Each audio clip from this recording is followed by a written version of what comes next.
څومره چې د چا مشکلات وي او تکالیف وي د رشتو مسلې وي د ځمکو د جیداد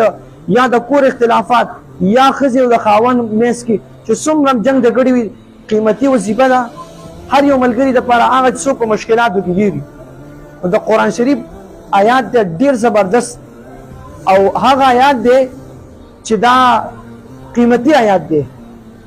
نو دا ملګري دی هغه څوک وایي چاته په قرآن باندې یقین وي دا آیات دی هغه وایي یو څلوېښت ورځې کې به انشاءالله دې کار وشي د قرآن آیات تاسو ته په سکرین هم ښکاري